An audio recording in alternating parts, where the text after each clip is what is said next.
أهلا وسهلا. أكيد كلكم موجودين في هالفيديو عشان تعرفون وش يعني مشروع التخرج وكيف أبدأ فيه. بهالفيديو بلخص لكم أهم النقاط الأساسية في مشروع التخرج بأبسط طريقة ممكنة وحسب خبرة شخصية، ولا تنسون تشاركون هالمادة أو الفيديو بينكم عشان نوصل لأكبر عدد من طالبات الثانوي. نبدأ بمحتوى أهم النقاط الموجودة بالفيديو: معنى مشروع التخرج، متى أبدأ في مشروع التخرج، كيف أختار فكرة المشروع، كيف أبدأ العمل في مجموعة، ما هي خطة المرشد الأكاديمية، كيف حتكون المناقشة. المحتوى الأول: معنى مشروع التخرج. مشروع التخرج أحد المهام المقررة على طالبات الصف الثالث ثانوي مسارات كمادة دراسية في المجال الاختياري، وينقسم إلى عدة مناهج دراسية موزعة حسب إمكانيات المدرسة. في مدارس متوفر عندها كل المجالات، وفي مدارس أقل مجال عندها منهجين فقط. تتخصص الطالبة في إحدى المنهجين حسب اختيارها لعام دراسي كاملا مقسم على 3 أترام متتالية. وفي الترم الثالث تستعد الطالبة بترتيب المجموعة للعمل على مشروع التخرج النهائي وفق خطة مقدمة من المرشدة الأكاديمية لمشروع التخرج، وتطبق فيه كل ما تم دراسته في الترمين الماضيين. المحتوى الثاني: متى أبدأ في مشروع التخرج؟ سمعت ناس كثير يقولون ابدوا في مشروع التخرج من الترم الأول عشان تتجنبوا ضياع الوقت وضغط التحصيلي بالترم الثالث، وهذا غلط طبعا. عمل المشروع يبدأ من الترم الثالث، والترم الأول والثاني عبارة عن دروس وتجميع أفكار وتدوين لما تم دراسته في كل حصة وتطبيقه في الترم الثالث، لأن الترم الثالث أصلا ما في دروس، فقط عمل المشروع. في بعض المدارس تسمح للطالبات بإحضار أجهزتهم الذكية والعمل على المشروع في وقت حصص المجال الاختياري، لأنها بتكون فراغ ما فيها دروس.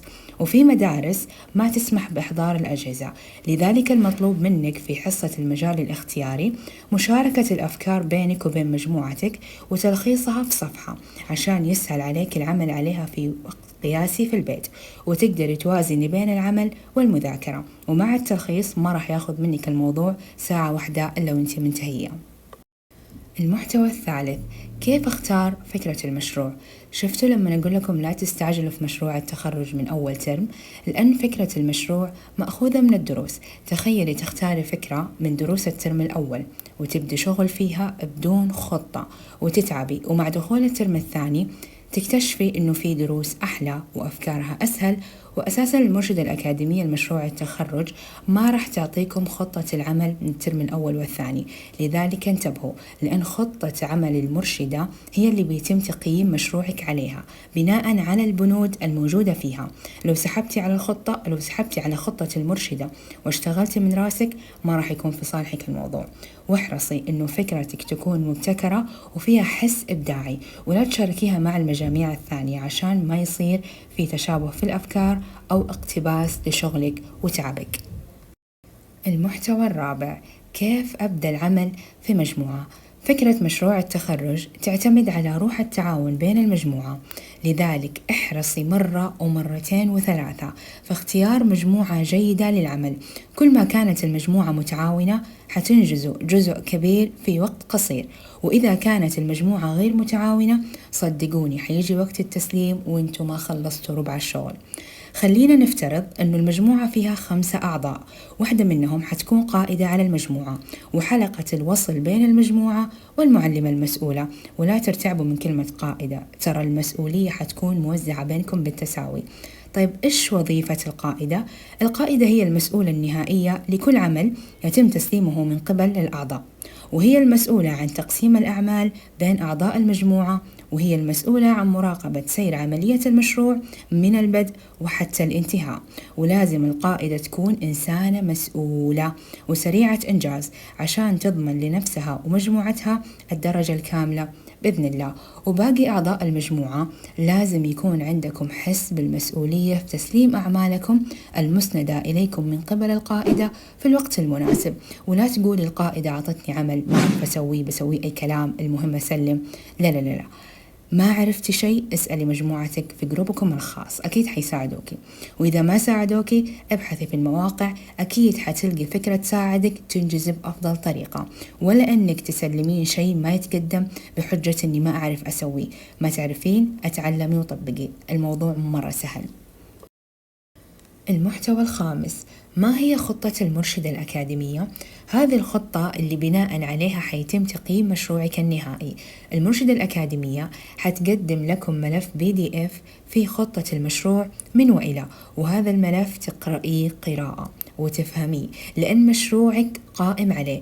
لا تقرأيه من فوق على أساس أنه ملف مو مهم، لا مهم، وهالملف يحتوي على بنود واجب تطبيقها في مشروعك، وإذا سحبتي عليها حيسألوك عنها في المناقشة، وعشان تتجنب السؤال طبقيها.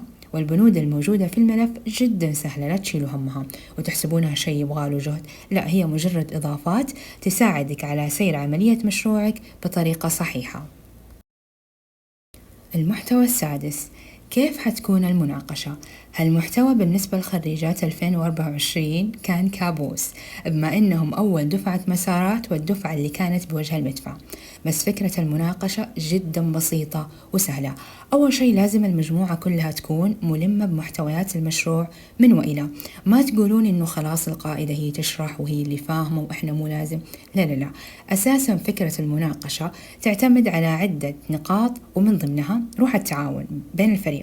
يعني ممكن يسألون المجموعة سؤال بس عشان يشوفون مدى فهم المجموعة بالمشروع وكيف حيتعاونوا في الإجابة. ومن ضمن النقاط كمان تقييم محتوى المشروع، يشوفون هل أنتم طبقتوا كل البنود الموجودة في الخطة. إذا كلها تمام ألف مبروك عليكم، وإذا في حاجة ناقصة حيسألوا ليه البند الفلاني مو موجود. عشان كذا أقول لكم الخطة مهمة عشان تتجنبوا هالأسئلة اللي ما لها إجابة. وإذا أموركم تمام وبنودكم كاملة، بس تقدموا مشروعكم وتشرحوا فكرته وسبب اختياره. أما بالنسبة للجنة، هم موجودين عشان يقيموكم بس، مو عشان تخافوا منهم وترتعبوا من عددهم. إذا أنت واثقة من كفاءة مشروعك حتنبسط بمدحهم وتعليقاتهم الجميلة. والحمد لله الذي بنعمته تتم الصالحات. وصلت لكم فكرة مشروع التخرج بأبسط طريقة وعن تجربة شخصية، وطبعا لا ننسى أنها تختلف من مدرسة لمدرسة ومن مرشدة لمرشدة، بس كلها تعتمد على الخطة المقدمة من المرشد الأكاديمي لمشروع التخرج وتكاتف المجموعة في الإنجاز.